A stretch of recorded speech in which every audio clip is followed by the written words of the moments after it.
So, noswaith chroeso. Good evening and welcome everyone. My name's Rowan Allain, and on behalf of WOW Film Festival, I'd like to give you all a warm welcome to this evening's event with Elizabeth Di Costa, director of Bangla Surf Girls, writer-producer Lalita Krishna, and Rajma Begum, who's joining us from Cardiff and who's a passionate women's activist, a great champion for diversity and equality in sport in Wales, and organiser of women's film screenings in Cardiff for several years alongside WOW. Before we get going, I just wanted to make a few comments on the film. Congratulations, Elizabeth and Lalita, on a wonderful film. I watched it, I think, for the first time nearly a year ago, and I was so excited to finally get the chance to bring it to Wales. And we're really privileged to have this special sneak preview in advance of anybody else here. When we think of surfing movies, it's really easy to think of these commercial films full of kind of stereotypically blonde, Californian, skinny surfer types. This was a really important chance, screening Bangla Surf Girls, to help change the image of surfing and to get the message out there that the sea and sport is for everybody, and that this sport can change the lives of young people for the better, whoever they are and wherever they are in the world. And you don't have to conform to, you know, this old-fashioned stereotype of what a surfer looks like or who a surfer is. So I just wanted to, you know, say that, and congratulations. I just really think it's a wonderful film, does something so different to most surfing movies out there. I'm going to hand over to Rajma now, who's going to chair the conversation. But before we get going, just a little bit of housekeeping. We're recording the discussion so that it can be uploaded onto YouTube later on, but we'd really like you to come on camera if you're comfortable, and ask your questions in person.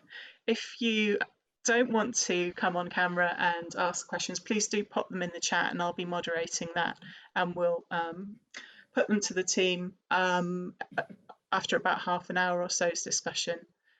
So without any further ado, over to Rajma. Thanks, Rowan, and welcome everybody. As Rowan has already introduced me, Rajma Begum. My role, just to give you a little bit of background, is I've been around equality and inclusion, particularly in sport, for about 17 years. So I want to make sure that all sport can be enjoyed by all girls and women, and that there are no barriers. So that's my role here. I'm also a bit of a feminist, so my role is all around empowering young girls and women, and we use film as a vehicle. So very often we'll organize women-only film screenings, bring women together and discuss topic that's really important to them, and which is why I'm really passionate about Bangla Surf Club. I'm Bangladeshi myself. I've been to Cox's Bazar, where it's beautiful, and I'm learning to surf myself. So you could see why this is so closely connected to me personally and professionally. And huge congratulations to the two of you.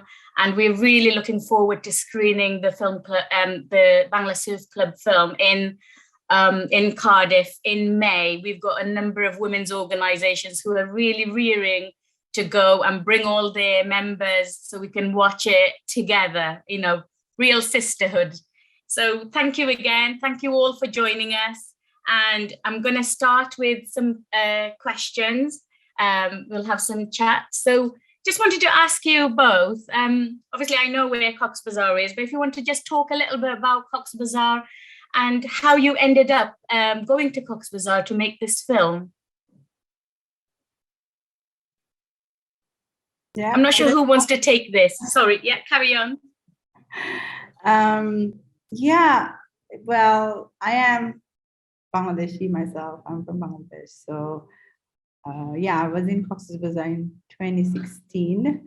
And yeah, I saw these girls. I think that time I saw them first, you know, they were selling this accessories and eggs, boiled eggs at the seaside. And the same girls were running around with boards, and that's what made me curious to know about them more. And then, yeah, I spoke to their coach, and then I got to know that these girls are actually, and then I spoke to them, and when they were saying about all their dreams and what they want to do and what they want to become, that made me like think that this is a story that me as a storyteller should really try and connect. And it can be a universal story. It's just not. It's just as Rawan, you were saying that it just changes the image of like how we look at girls from Bangladesh. So yeah, that's what I wanted. And then yeah, then Lalita, you can take it, like how we connected, and yeah, our dream became big. Yeah, well, Elizabeth and I were working on a different film at the same time. And then she told me that she had met these girls and about her ideas. And that's how we started collaborating and discussing how we would take this further. But, the very idea of even surfing in Bangladesh is so new.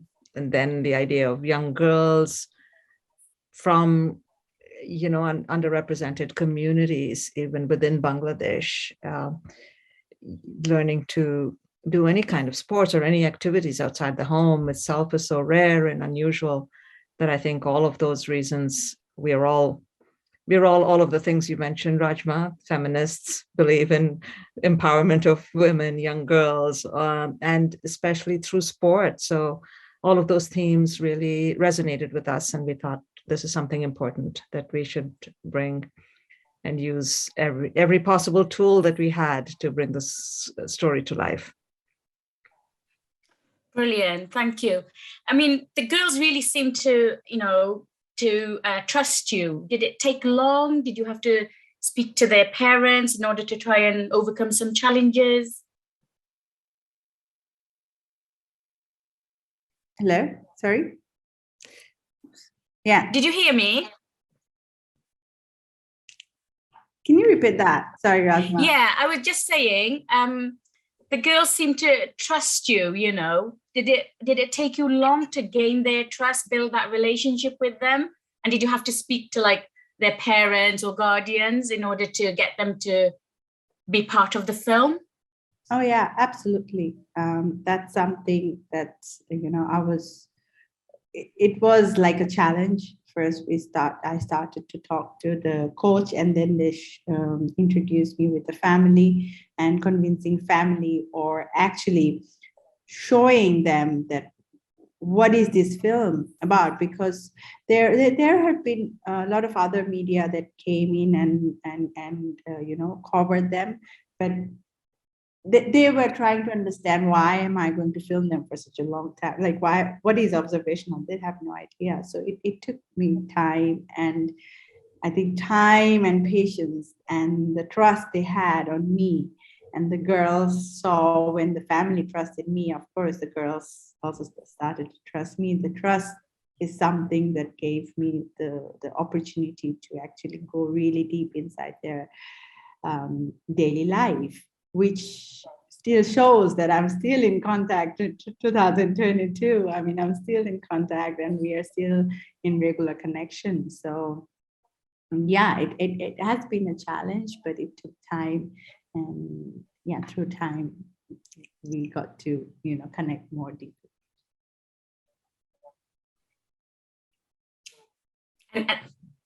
And did you encounter much challenges from the male members of the family? Not really. I mean, of course, Aisha's father was, he always wanted me to, he was on his own, and he most of the time he was away from camera. And the day when I filmed the conflict, he knew that I was filming. So it's fine, like he was there, he knew I was filming, and he let me in. At the end of the filming event, he kept on saying that you're welcome to my house. So that was there. And with the Shawbe's father, I haven't haven't seen him, so it wasn't like, I think I've seen, because I'm used to seeing male definitely dominate here, and there were many people who tried to, not encourage me in a way, but overall I felt that there were like people like Rashid, people like Shukul, Roshi, they were there to always support, and all the surfer boys and girls, I felt they tried their best to actually, like, tell the story, their story, like showed from their point of view. So that was lovely. I think that's something that's why I didn't feel the straight challenge from any male hearing. Maybe I was well, secured here. But I think an important point here is also the amount of commitment on Elizabeth's part to this, an investment of time before, getting into the filming part, just in terms of spending time with them, convincing them. You even spent a night in Shuma's house, just staying with the family to make them feel that, you're here for the long haul. It's not just fly in and fly out. I mean, also being, understanding the culture, being local, that all of this is so important, because up to now, whatever happened in terms of media coming there, people were flying in, doing a quick interview, and the girls had actually got used to the pat answers in terms of responding. But with Elizabeth, it wasn't that easy for them, because she would keep pushing them to give more answers and say, stop it. As you can see in that scene, she says, why are you giving me answers like 2 words? You've got to say it in a full sentence. And so they began to understand the process, and also that's how they were able to respond the same way in terms of come out with a full story and talk. I mean, the other piece of all of this is, how often have you seen teenagers from that region talk, girls especially, ever on camera, ever, no matter what media? You always have, they're always the subjects, or they're the objects of, somebody else's gaze on. They're really telling their own stories. Here they were giving a chance to voice themselves. And I think that sense of empowerment through the camera, through Elizabeth's trust in them and empowering them to tell their stories, is a very significant piece of why it's an authentic, expression of how their feelings and their views. I think that I will add with Lalita, yes. I mean, that's something, yeah, if you ask me from that perspective, it was a challenge for me to make them understand why I want to film them the way they are. Like, I do not do question answer all the time. Why I want to see their regular daily life the way they are. They don't have to make anything up, or, no interviews for me. So yeah, it was a challenge. A challenge you've overcome really well, and I think they've you've gained their trust, and you've spent that time, and they knew you weren't just going to be filming and just flying off, that you were here for the long run, and also how this would benefit them. So you got their real buy-in, so that's really wonderful. But with both of you, Lalita, you're in Canada, and you being Elizabeth, you're in Bangladesh. How did you work together across such distance?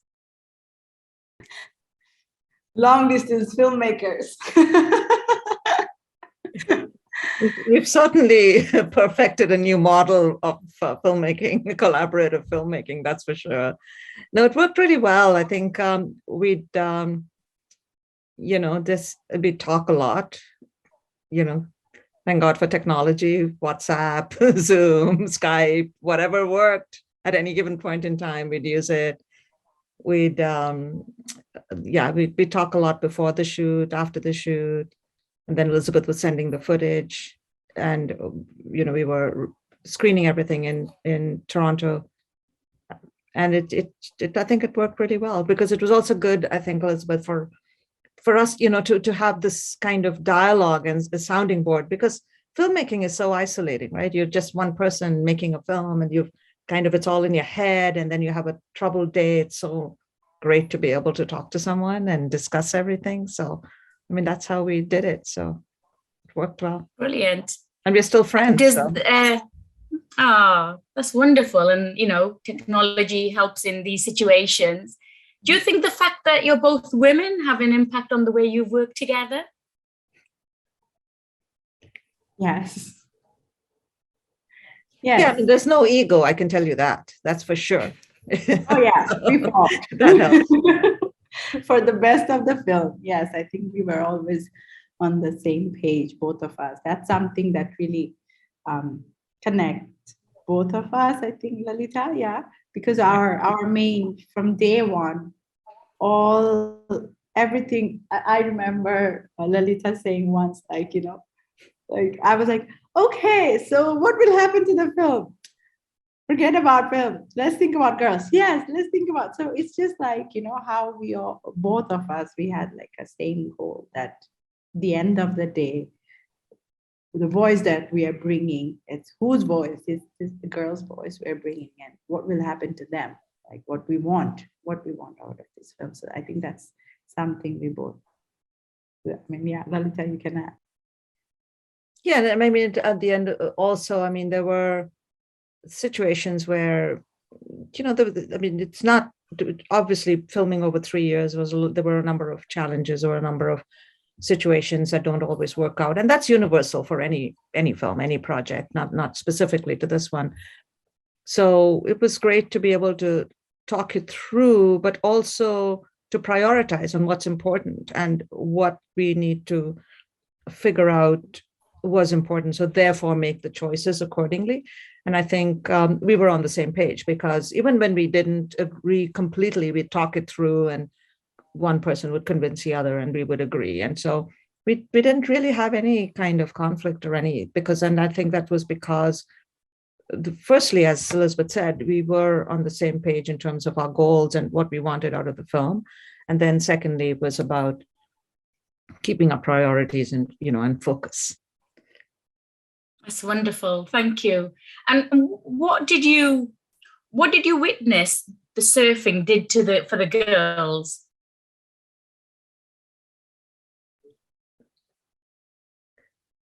What surfing did for the girls? Yeah, how did it impact them personally?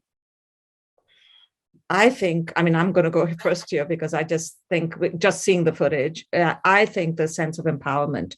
I think the very fact that when they stood on the board, that sense of freedom and sheer sense that, oh my God, I can do it. It's I'm not a surfer, but I can just sort of think about it. Maybe the first time I was able to ride a bike with get my balance on a bike. It's that kind of feeling of, that, oh my God, it's something you're trying over and over, and you can stand on the board, I guess, because you could see it in their faces. And every time they did they talked to you, Elizabeth, they were like, oh my God, I stood on the board. And then that sheer joy, well, you're a surfer, you'd understand, Rajma, but I think that made them feel that they could do anything. And I think it's kind of surfing became a metaphor for that ability that came out from within. Yeah, and I totally agree with you. I remember standing first time, I was like, yes, I've done it. And that sense of achievement, that you could do anything. So, it's great for the girls, and do you know what they're doing now, how the club have developed? I know we'll talk about the fundraising a bit later on. How are they now? Have you been in touch since? Yeah. Like in the last hour? Yes. Oh. They're texting Elizabeth all the time. She's like, I've got so many messages from all three of them, and it's like constant. Yes, I was talking today, actually. Yeah, they are. Oh. They're doing okay, and Xiaobei is trying to, set up girls clubs, and that's something we are in. I mean, we will campaign more about it. So yeah, that's something we're excited about. And you know, this film and what they're doing is going to really inspire the whole, you know, their generation of teenagers, and hopefully it'll become the norm. You know, they'll change the script, they'll change the narrative for the girls to follow after them. So this is brilliant, and you know, well done to you two for doing this. I'm just going to take a pause and see if any questions are coming from the chat, Rowan. There are a couple of comments which I'll read out. There's one from Paul Tomsky. Heya, he says, I'm a surfer and encouraged young people in the UK to surf last year. I worked in Swansea, Wales, for a local project supporting young ethnic minority people. And there are barriers even here to surfing. It's not only in Bangladesh. And then we have Andrea replied to say, yes, I agree. I'm a cycle coach and currently working on Cycle Nation. So it appears that there are kind of commonalities across different sports. It's really interesting to know that there are people, we've got coaches here in the room with us. And I'm wondering what other questions or comments or insights are out there. If you've got a question in your mind that you'd like to ask, please raise your hand or pop it in the chat. I'll keep an eye Brilliant. out. I mean, the first comment that came from our guest, I mean, I'm actually working with a group in Swansea, surfing. So I'm hoping that when we screen Bangla Surf Girl in Cardiff, we will invite them over to come and watch the film. So that's another bit of collaboration and you know, to inspire them as well. So that's wonderful. So yes, as Rowan said, do please, you know, ask your questions and or put your hand up and we can bring you in. So yeah. Lorraine's got a question in the chat, and two questions in fact. The first one is, how can we support the Bangladeshi girls surfing? And the second question is, do they know how they're becoming known internationally?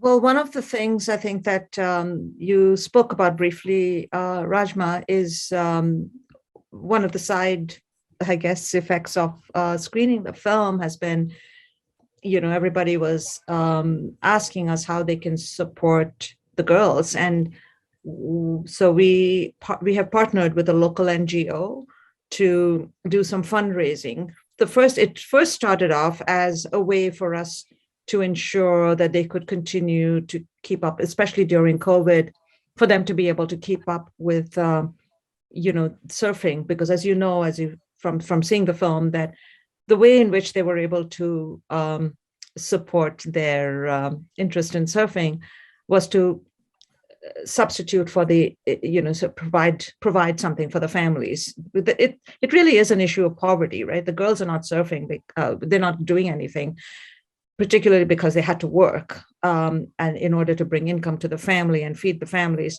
So what the club had done was to provide food bags or, you know, monthly food supply for the families to make up for the income that was lost by them not working. So as long as they kept surfing, they were getting these bags of food. So what we were helping do was provide them with an alternative so that they could continue surfing through this NGO. And then that's now grown bigger because the girls have, you know, gotten some work as lifeguards, and they're working teaching swimming locally, and they're hoping to start teaching surfing as and when everything opens up. And they want to start up a girls surf club in Cox's Bazar. So we said, okay, we will make that one of our goals in terms of the fundraiser. So on the website, we've got a link that people can help donate and support. We have some goals there. We're working with a local NGO whom Elizabeth knows really well. They're into education of children and young people. And so they've agreed to be the recipients of the fund so that they will keep it in a trust. And once we reach certain goals and milestones, it'll be released so that Shobe can have her dream and set up the surf club.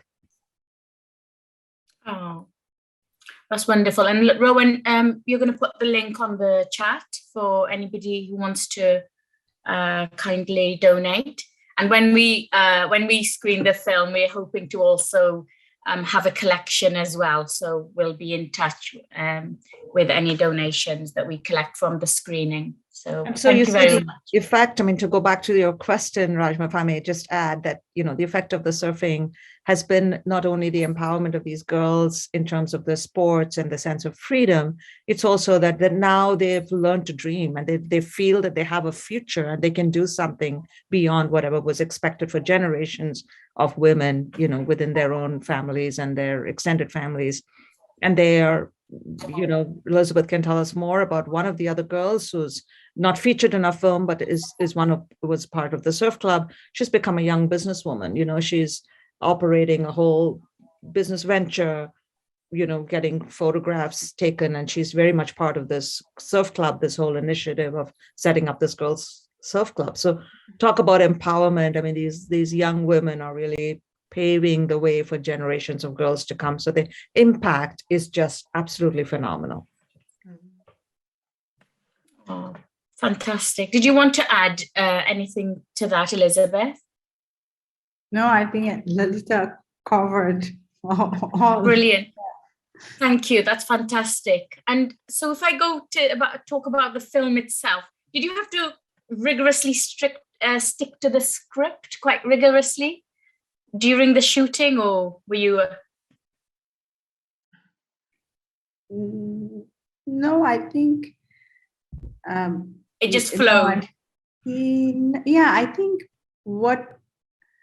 our main target was to just observe them, and I was just observing the girls, and when there were things that as a first-time filmmaker, even there were moments when I felt like, oh yeah, there is a nice moment. I come back and I tell this to Lalita, and Lalita is like, did you film it? I said, no.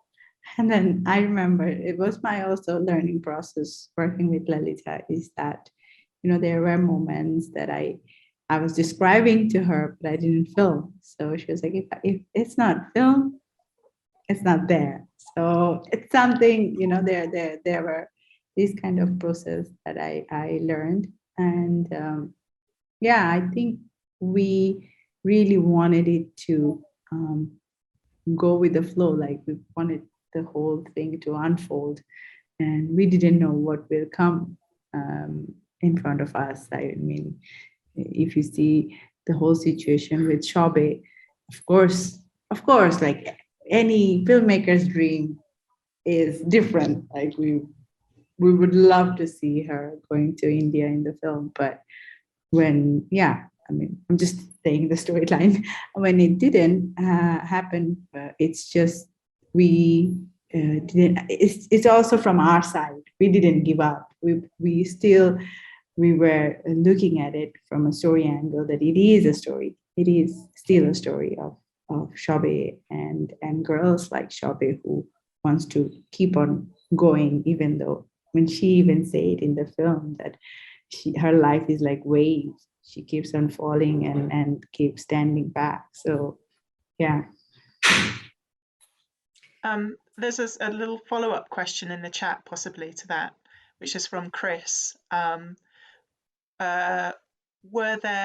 Chris, do you want to come on and ask that question yourself?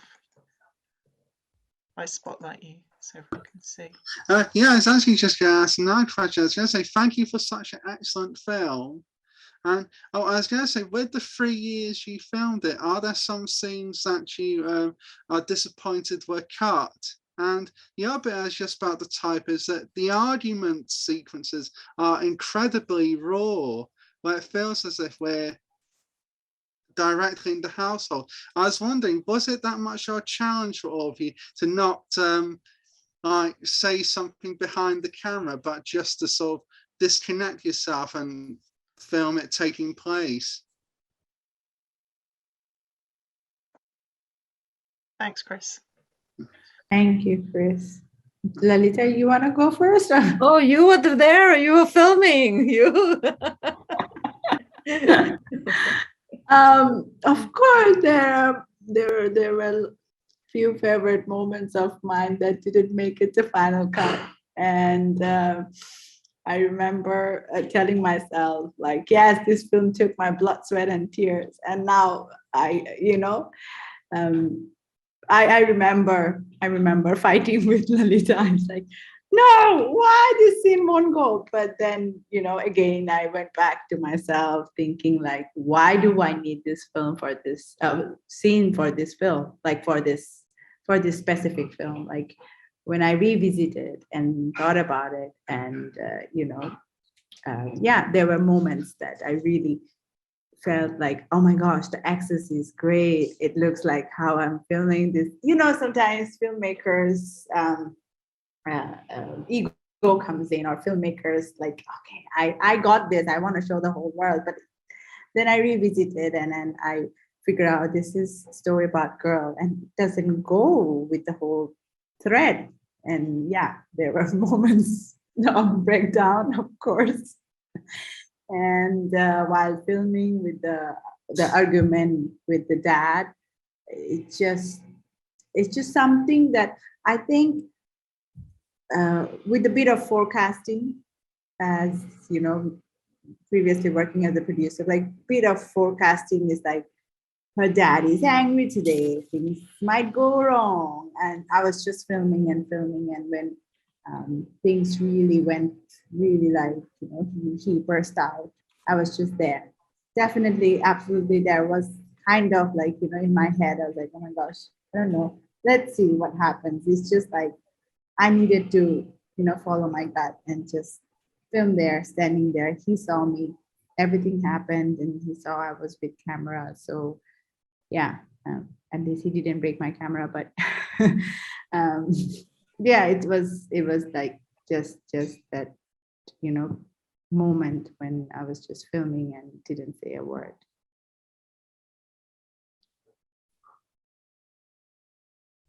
I hope I answered. Thank you. There's another question in the chat from Heather, which is, are all the girls still surfing and life-saving, and do they still have the support of their parents, even the reluctant dad? Well, there's been not much surfing because of COVID. So the past 2 years have been a bit of a washout. But as you can see from the film, the girls are rebellious. So regardless of whether or not, I mean, the dad is still reluctant and whatnot. So, but they've got work as lifeguards, and they're getting some income. So they continue doing what they're doing, and so they have some source of income, which is all that matters to the families for now, for them to continue doing what they're doing.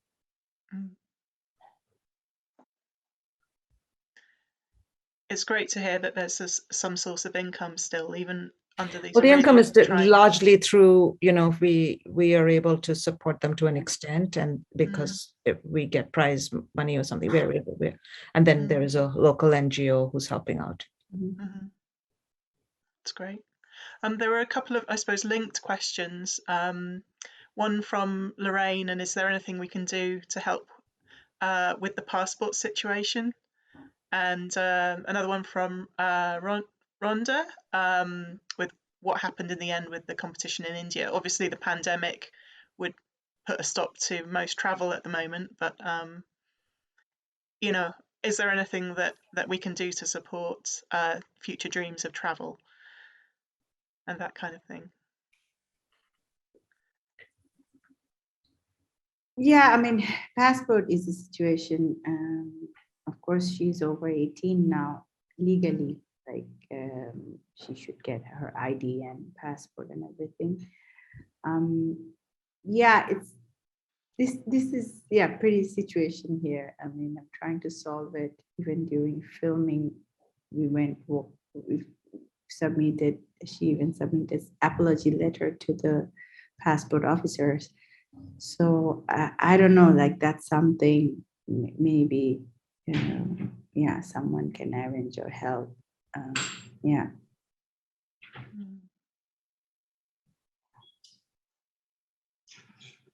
Is there any more questions on the chat row? There's one further question from Heather, which is, are arranged marriages still on the cards? Because there's one of the girls' stories. I'm not sure if it's an arranged marriage, that story with, was it to Dubai? Or there was a different kind of set of circumstances in that instance. Yeah, no, she wasn't. She was going to Dubai, basically. Again, it's we really have to.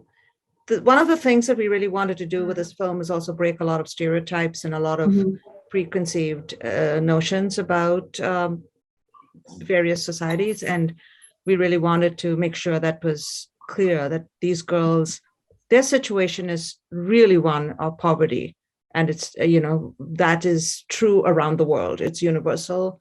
These circumstances can be applied to any society anywhere in the world where people are in disadvantaged conditions.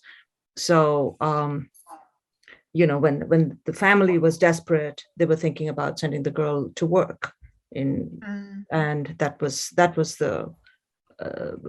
what was being discussed at that time, and that in the course of that, the passport got messed up, and that's why she wasn't able to get her passport. Well, thanks for clarifying that, Lalita. And Elizabeth, you wanted to come in? No, it's right. Lalita covered. So there's a question about, are you still in contact with Shuma, which Elizabeth can tell us she is, actually, because she's come back to Cox's Bazar, right? Elizabeth, that's a good story. Yes. She was working in a garment factory, right? Yes, she was. So she's now thinking of working as a surfer and trainer. That's great. NGO that's working there, yeah. That's great news that Shuma's been able to return to surfing and return to Cox's Bazar. She wants to, so yeah. Great. Oh, brilliant.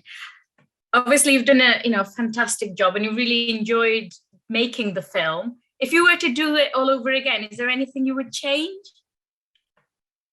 Anything you'd do differently?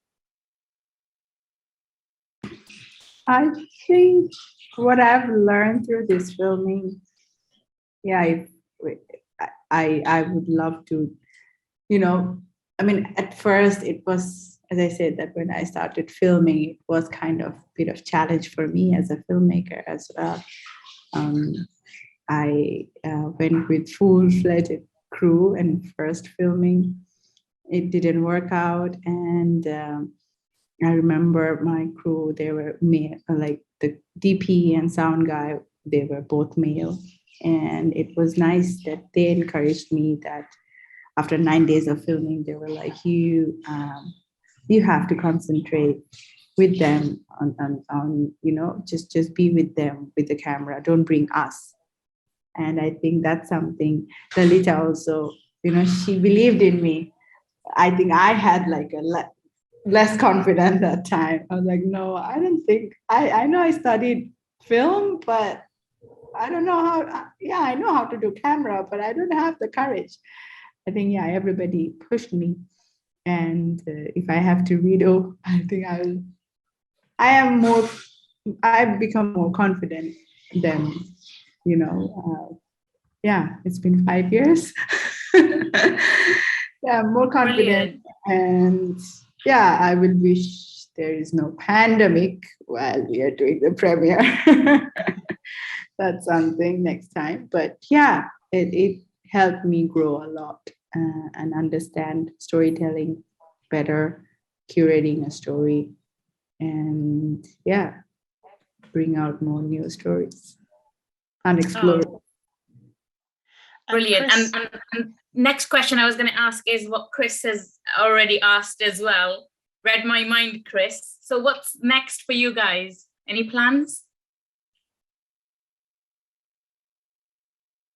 I think I've been planning a few, and there is like one historical documentary I was planning, And also, yeah, I think I would say that everything is because of pandemic. I am not being able to, completely do the access.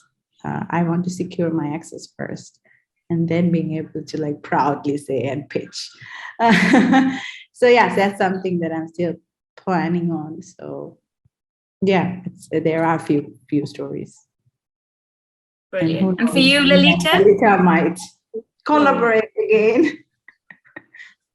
Yeah, I have a couple of projects that I'm wrapping up actually, because I had another film documentary also that we completed last 2 years, and it's just been it has been a bit of a struggle just to get things completed and distributed and done. So I'm continuing with that, and there isn't anything specific that I'm developing because there just didn't seem the right time to be doing anything actually. I'd like to come in and mention something that's happened actually as a result of watching this film for WOW Film Festival and meeting Lalita. And Lalita's introduced WOW to an organisation in Dhaka called Dhaka Doc Lab, which has led to a collaboration between WOW and Dhaka. And we were successful in getting funding through the British Council for an international collaboration grant. So when we've already spoken about the legacy of this film for the girls and for girls more widely than Cox's Bazar, but it's great to see that actually there's going to be a legacy of having come to know this film and learned a bit more about the story of what's happening in Cox's Bazar, where there are a lot of climate refugees, I believe. And so that our next project, it's going to be called Bangladesh Cymru Climate Stories, and it's going to focus on some short film commissions for making films that talk about how women are part of the process of adaptation and building resilience to climate change. So bringing in themes of sustainability and empowerment and that kind of thing. So there's the sort of thing we would like the sort of themes or topics, messages that we'd like to focus on, rather than kind of the negative, So we've actually just started to publicize that project literally today. So everybody on the Zoom here is probably among the very first people to know about it. And I will, before we finish up, I'll post a chat in case anybody's interested in following up on that opportunity or helping us to get it out there. But thank you so much, Lalita, for that introduction. It's just amazing to be able to build these international networks and to collaborate in this way.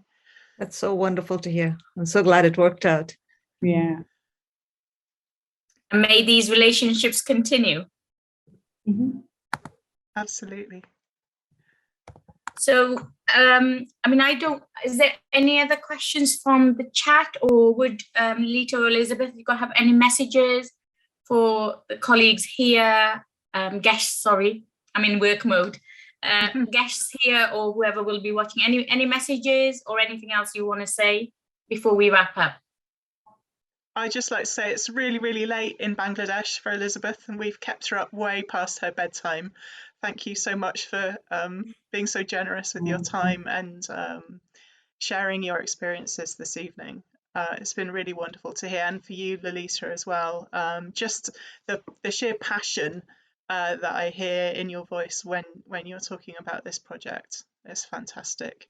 And thank you, Rajma, for coming on board and helping us, reach women in Wales, women who wouldn't otherwise, get the chance to experience this movie. So I'm really grateful to everyone. Oh, it's really been a pleasure meeting both of you. And next time I'm in Bangladesh, I will want to come and surf with the girls. Sure, Rajma, do let me know. I'm here in Cox's Bazar. And yeah, thank you so much for arranging this. And I'm sorry, maybe I'm a little bit tired, but I hope I answered and then really enjoyed this conversation. Yeah, hope to see somewhere in future.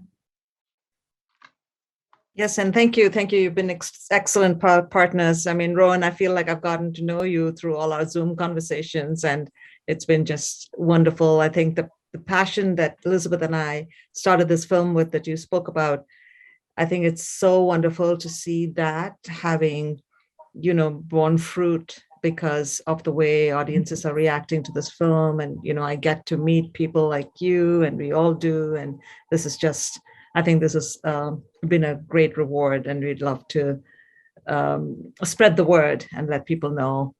It's a power of sport. It's about empowering women. It's about empowering young girls, and it's phenomenal in terms of what that can do.